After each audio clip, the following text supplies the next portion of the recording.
Hello everyone, it is me Dan back again with the final installment in our Christopher Nolan review series, which has gone on for far too long.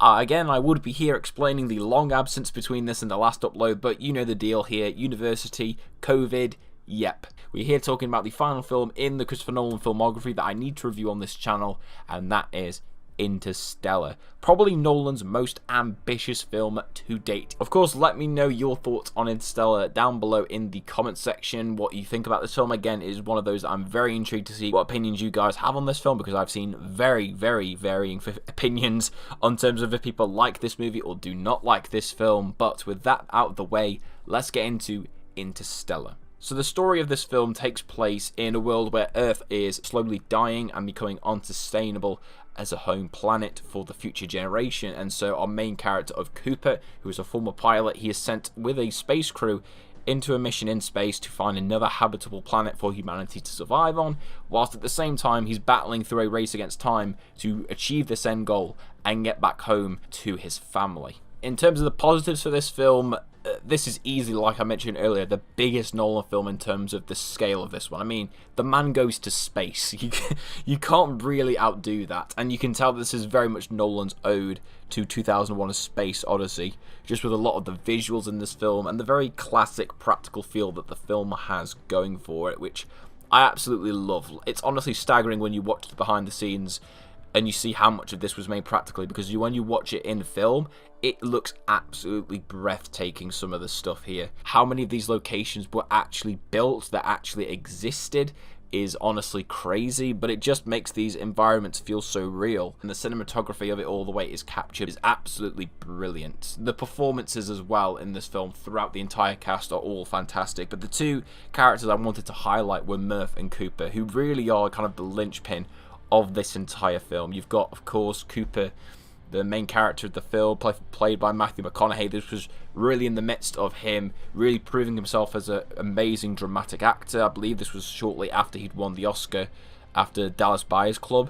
and he's terrific in this film as Cooper. He's brilliant here, amazing with all the emotional scenes that he has, especially, like I say, the ones that are very integral to building the relationship between him and Murph. And Murph as well also is fantastic, both when you see her as a child, when she's played by Mackenzie Foy, who I think is brilliant here. I don't think she gets enough credit for how good she actually was in this film. And you'll know that I really big her up as an actress because she was actually one of my leading candidates to play Ellie in a Last of Us adaptation, if that ever got made. Of course, that's not happening with the recent news, but it doesn't change the fact that I think she's brilliant here. She's really good in the scenes that she's in, especially for a child actress. Fantastic. And then, of course, the older version played by Jessica Chastain, equally as brilliant. And again, they just did such a good job of building the relationship between those two characters, because it is the core of the whole film. It's what the whole film revolves around. Even when you're going on this incredibly ambitious and high-scale journey, the thing at the back of your mind is always about these two characters, which was just such a brilliant thing to have the audience worry about, because whilst he's going on this journey, you're worrying about the fact of, will they ever see each other again, and the way they left things off, and if that can be repaired. The themes in the film as well are also really strong. Of course, the main two ones being love and time, and how the two of them are intertwined throughout the whole film. Easily one of the more complex films in Nolan's filmography to mess around with time. I know people tend to say Inception is really complex with time, but I find it in Inception to be very understandable. With this one, it's certainly something that will take probably a rewatch or two to fully understand, but I really like how they did it here and how they combine the two, and the way that love plays into everything, of course, with Cooper and Murph. The relationship between Dr. Brand and Edmund, it runs throughout the entire film, and it's a really cool, interesting way that Nolan uses it, and it's definitely kind of the strongest out of all of his films in terms of the emotion of love and time. A little bit hand-fisted at times, you could argue, as well, but I think it does serve a point in the end, and I personally really liked it. I would also be remiss to not talk about the score in this film. It's absolutely terrific. This is easily my favourite Hans Zimmer score that he's done for any Nolan film, just because of how different it is. It's very much an organ-based score in comparison to a lot of the more electronically driven scores that Hans Zimmer usually does. This one just stands out so much whilst just being so incredibly emotional, and it's, like I say, easily the best score he's ever done. And of course, we get the usual Michael Caine appearance in this film. Yeah, he's a nice presence to have. It's, you know, it's nice that Michael Caine just always now seems to pop up in all of Nolan's films. But yeah, he plays Professor Brand in this one. Cool little interesting role for him. Not exactly like an absolute favourite performance of mine from Michael Caine in terms of like his non-Alfred performances in Nolan films, but I still really enjoyed him here. And there was a really nice bittersweet moment with him in his final scene, which did get me quite emotionally.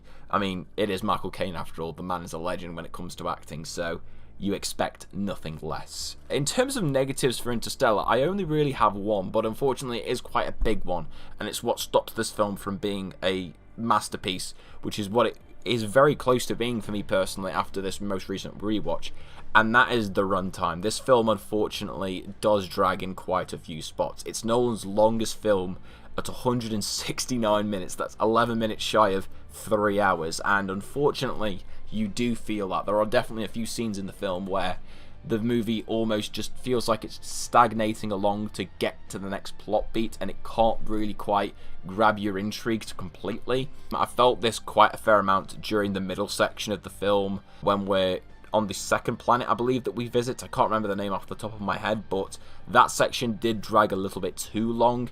Didn't really get interesting until we got introduced to Dr. Mann. I think that was probably the point of the film where it definitely started to pick up again, but before then, unfortunately, I did feel like the pacing did slow down a bit too much, and I think you could have easily cut about 10 minutes off of the runtime of this, or maybe even 15-20 minutes, just to make things move at a much quicker pace, because I don't mind films that are slow, but if you're not showing me anything intriguing from a story or a visual standpoint, then I do start to lose interest. And there's definitely points in the middle section of the film where that is unfortunately the case, and it's a shame because it holds this movie back from being a masterpiece of a film, if you ask me. But even with that negative, I still think Interstellar is a brilliant film. I think it's slept on by a lot of people because of the fact that they didn't fully understand it when it initially came out, because everyone saw the trailers and thought it was going to be this heavy action film in space, which isn't what it is at all.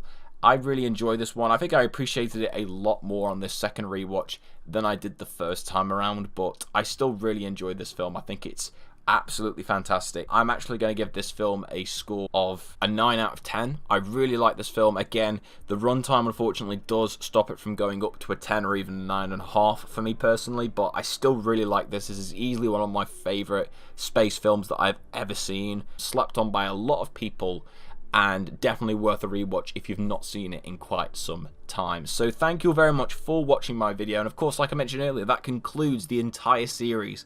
We have now reviewed every single Nolan film. It's taken quite the journey, a little bit longer than I thought it would do, but at least we finally made it to the end. In terms of my updated ranking video for all of Nolan's films, that will come sometime in the future. I just will not give a release date because I don't really want to disappoint people, and given how crazy these past 12 months have been, anything could happen and anything could change. But just keep your eyes peeled for the channel. At some point in the near future, see it pop up on your subscription feed.